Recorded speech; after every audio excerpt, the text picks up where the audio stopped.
Hi friends, నేను ఈరోజు వచ్చేసి ఉసిరికాయ పులిహోర చేస్తున్నాను. ఈ ఉసిరికాయ పులిహోరకు వచ్చేసి మనకు బాగా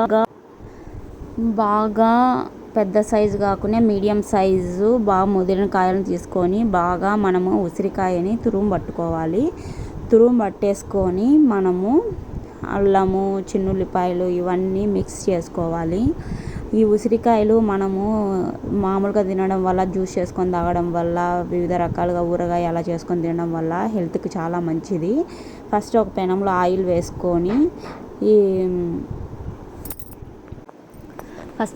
ఆయిల్ వేసుకొని మనము ఆవాలు, జీలకర్ర, మినుములు ఇవన్నీ వేసేసుకొని బాగా గోల్డ్ కలర్ వచ్చేంత వరకు వేపుకోవాలి. వేపుకున్న తర్వాత పల్లీలు కూడా ఇందులో వేసుకోవాలి. పల్లీలు బాగా వేగాలి. ఎంత ఎర్రగా వేగితే అంత టేస్టీగా ఉంటాయి. తర్వాత మనము మినుములు కూడా వేసుకొని బాగా వేగించుకోవాలి. ఎంత బాగా వేగితే తినేటప్పుడు మనకు అంత క్రిస్పీగా బాగా తినాలనిపిస్తుంది. బాగా లైట్ గోల్డ్ కలర్ వచ్చేంత వరకు వేయించుకొని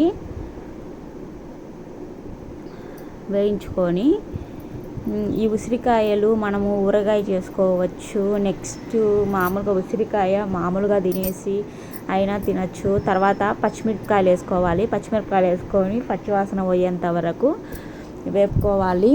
చిన్నప్పుడైతే మేము ఉసిరికాయలు తినేసి తర్వాత ఉసిరికాయలు తిన్న లాస్ట్లో వాటర్ తాగితే తీయగా ఉంటాయి అన్నమాట. నాకు అలా అంటే చాలా ఇష్టము. ఉసిరికాయ తిన్న వెంటనే నేను వాటర్ తాగుతాను. మీలో కూడా ఎంతమంది వాటర్ తాగుతారో ఖచ్చితంగా కామెంట్ చేయండి. తర్వాత మనము అల్లం వెల్లుల్లి పేస్టును, ఫ్రెష్గా అప్పటికప్పుడు చేసుకున్న అల్లం వెల్లుల్లి పేస్టును ఇందులో వేసుకొని బాగా కలుపుకొని మనము పసుపు, ఉప్పు వేసుకోవాలి.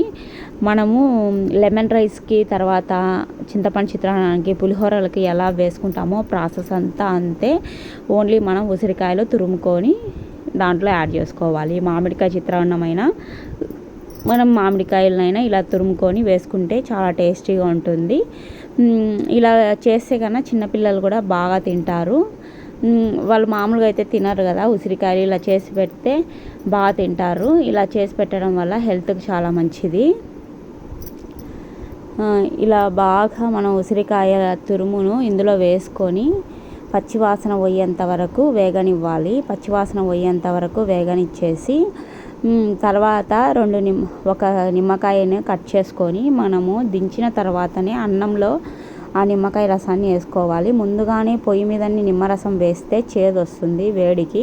ముందైతే మనము అన్నము ఒక పెద్ద గిన్నె, వెడల్పాటి గిన్నెలో తీసుకొని అన్నం చల్లారబెట్టుకోవాలి. అన్నం చల్లారబెట్టుకున్న తర్వాత నిమ్మకాయని మనం విడిగానే వేసుకొని బాగా కలుపుకున్న తర్వాత ఇందులో మనం ముందుగా తయారు చేసి పెట్టుకున్న ఉసిరికాయ మిశ్రమాన్ని ఇందులో వేసుకొని బాగా దగ్గర పడేంత వరకు బాగా కలుపుకొని, ఇంకా సాల్ట్ ఏదైనా తక్కువైతే మళ్ళీ సాల్ట్ వేసుకొని బాగా కలుపుకోవాలి. ఇంతవరకు ఎవరైనా మన ఛానల్ని సబ్స్క్రైబ్ చేయని వాళ్ళు ఉంటే ఖచ్చితంగా సబ్స్క్రైబ్ చేయండి. ఇంకా మంచి మంచి వీడియోస్తో నేను మీ ముందుకు వస్తాను. ఉసిరికాయ రైస్ అయితే మాత్రం చాలా టేస్టీగా ఉంది. మీరు కూడా ఒకసారి ట్రై చేయండి. ఓకే ఫ్రెండ్స్, ఈ వీడియో కనుక మీకు నచ్చినట్లయితే లైక్ చేయండి, షేర్ చేయండి, సబ్స్క్రైబ్ చేయండి.